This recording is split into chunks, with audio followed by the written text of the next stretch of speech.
Naunsyaming pag-iimprenta ng mga balota para sa halalan 2025, muling umarangkada ngayong araw. Bagong ballot faces, isinapubliko na ng Commission on Elections. Si Luisa Irispe sa sentro ng Balita Live. Luisa?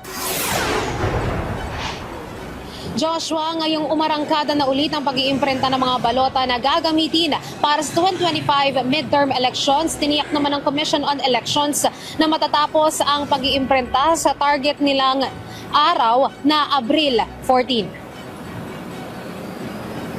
3 linggong delay. Yan ang hahabulin ng Commission on Elections ngayong nagsimula na muli ang pag-iimprenta ng mga balota.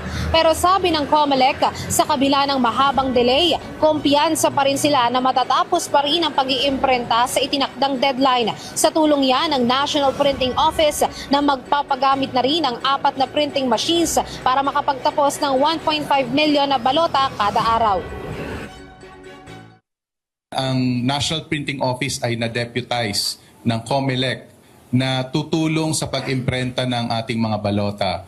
Ang NPO ay hindi na lamang magpo-provide ng mga technical technicians, operators, and hindi na lamang magpo-provide ng physical space, kundi ang NPO ay naatasan ng COMELEC na magpo-provide na rin ng mga printing machines with consumables, paper supply, lahat ng mga gagamitin para matapos at ma-deliver yung ating mga balota sa mga polling places. Ginawa natin, hinati natin para kung sakasakali maging mabilis. Halimbawa lang, pwede rin mangyari na ongoing yung printing ng isang, halimbawa, ng NPO machine. Hindi pala ganun kabilis, mabagal, pwede namin i-alter yung mga naka-assign.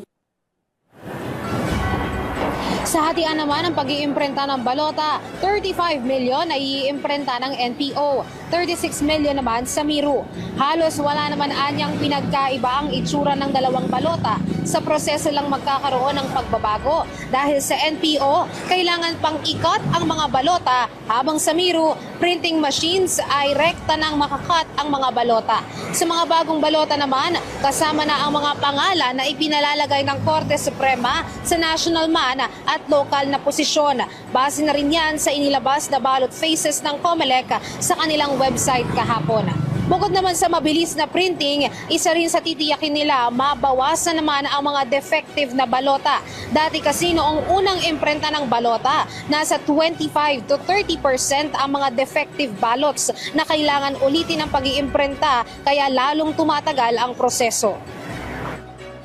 Ay laging merong defective ballots. Ang dapat lang, pababain yung bilang ng defective ballots. Kasi nung nakaraan, kung di tayo nagkakamali, halos kalahating milyon ang defective ballots natin noong 2022 elections. At yun ay nasaksihan nyo nung ito ay nasred lahat ng mga balota na ito. Ngayon, ang ating pakiusap lang baka pwede mas mapababa. We assure you that pababain natin yung rate ng defective ballots.